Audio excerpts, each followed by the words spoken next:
Supercharger today, and I just wanted to go over a few pointers that I think might be relevant to maybe whether or not you originally had one on your car when you bought it, or you bought a Supercharger for it, or you came across a used one and you want to put one on.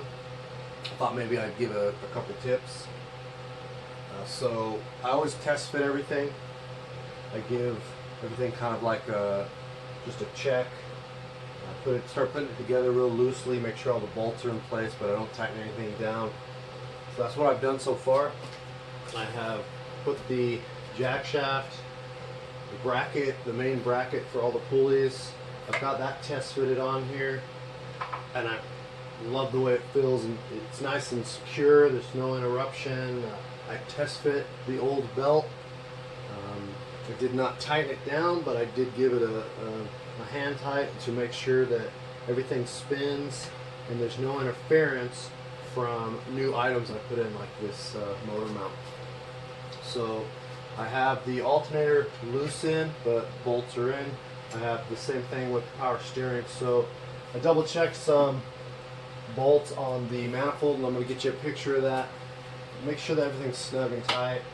And then the pressure relief valve, as it were, for the Supercharger. I don't know the specific name for it, but it sits over here.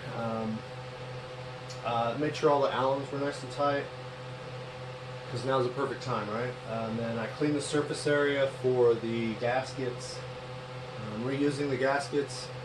They look in really good condition. I've just cleaned all the surface areas down real good. So yeah. A couple pointers you might want to think about is now's a good time, if you haven't already, to make sure your hoses, let's say for like pressure indication to see what kind of boost you're getting, make sure that those are ran or connected right now, because once you put the Supercharger on, it's going to get really crowded and there's not a lot of room for anything. It's so compact in there, unfortunately. So you've probably already done that, but I'm just letting you know. So let me give you a shot of what I'm working with and where we're at. So right now we've got the pulley, jack shaft, and then I've tightened those 3 bolts. Just checked to make sure they were snug. I didn't give them any more crank than necessary. And then that right there, that little bypass, vacuum bypass, I don't know what the specific name, but it's like a bypass. So I made sure all those Allens were good and tight, that they're not loose, right? And you don't want that, including the Allens that sit connected to the plenum. So there's a couple in there. And then I've already tightened, but I've made sure, just giving them a double check on all the pulleys.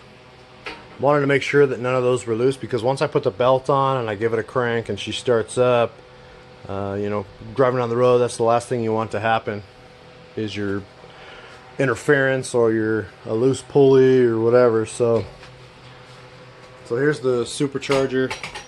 Apologize for the camera. So there's the Supercharger. I wiped down this area here. I know it don't look great, but I've got it cleaned up and should hold pressure just fine. If not, I guess I'll be replacing it. Kind of wiped down the surface area across the entire Supercharger. I removed the pulley and I cleaned the inner side. There was a little bit of buildup in there, not much, but just enough to where, you know, obviously the belts were being chewed up, and they don't last long. My experience, 10,000 miles is about as fast, about as long as you can get it, unless you're really beating on it, and then depending on tension or slippage or the quality of belt you buy. So I'll try and do a video on the belts, on which ones I'm going with for my setup. I do have an old belt. Let me get that and we'll give it a look here. It really don't look too bad. So here's the belt for the Supercharger that connects to the jack shaft, and the inside really is not bad at all. So that's a good thing. But there is a bit of wear right here on the edges, and to my experience, this is where you get like a little bit of belt dust or build up on things. So I had a little build up on the edges of the pulley, like right there, probably from that specific belt. The belt looks pretty good. I'll probably snag that in the trunk just in case it ever breaks. Another thing is if you're driving down the road and the jack shaft slash supercharger pulley does break, not the pulley but the belt, if the belt does break, this little one, your car's still going to run. It's just not going to be very efficient. It's not going to be supercharged. As long as your drive shaft belt don't break, that's what your probably main concern. I know a lot of guys typically on the superchargers, if they do anything over, I don't know, a couple 100 miles, they're probably going to take a couple belts with them just in case. I know you can buy these things from AutoZone or whatever. So I've used several different styles of belts. I don't even know what the name is on this one. Oh, it looks like a Gates. I can kind of read the number. So I can kind of read that number. It looks like a K050200. That's what it looks like. And this is a Gates. I can't read the remaining information on it. Another belt, let me get that out because I've saved a few belts over the years, and hopefully they're the right ones and I'm not picking up something else. But here's a belt I had. It's a Bando, and that's the number. There's like 20 different numbers on there. You whoopee, so there's a number there. The Bando number. You've got your replacement Dayco, the Gates. You've got a Goodyear number. I believe this is with everything though. This is what I used to carry in the trunk. It's a Bando Ribace 6PK 1930, made in the United States of America. So I also had an extra belt here, but this is the one that what is it? It's a Dayco, and that number looks like 59500200. I know you probably can't see that. This camera's not the greatest, but it's really chewed up. It's got those little, like, I don't know, but it is terrible. This thing's been chewed up.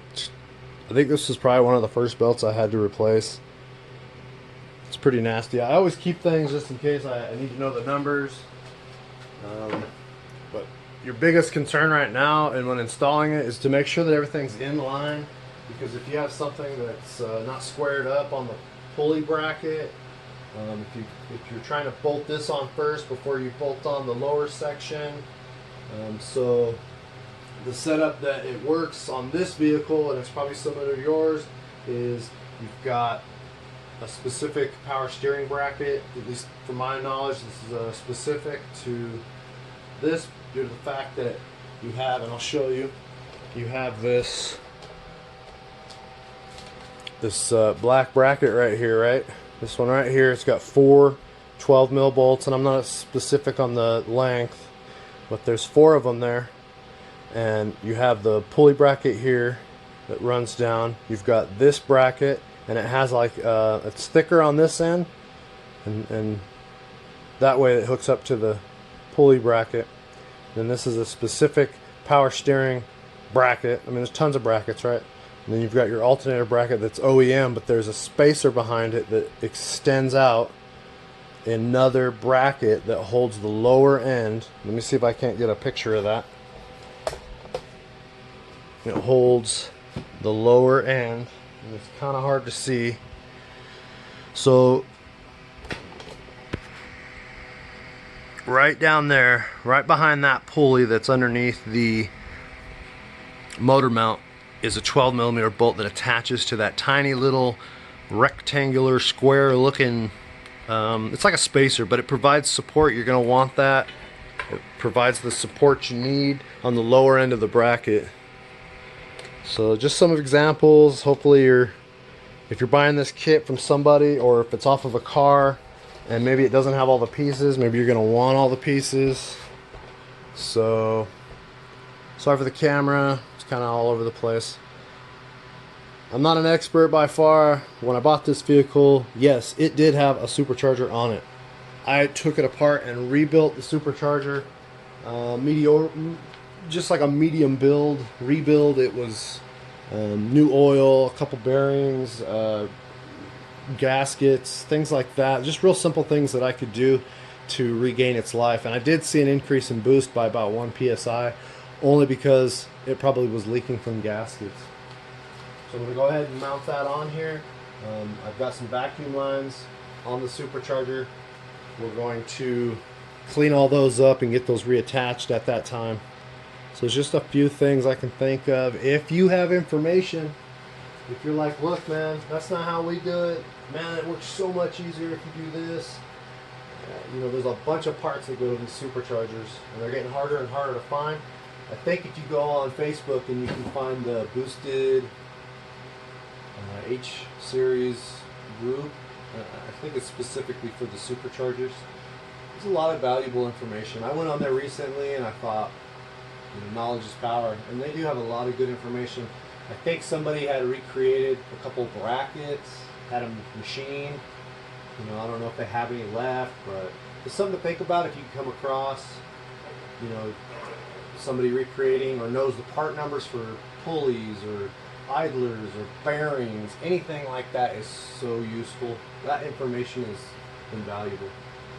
So I'm going to cut it off here because it's getting to be a long video.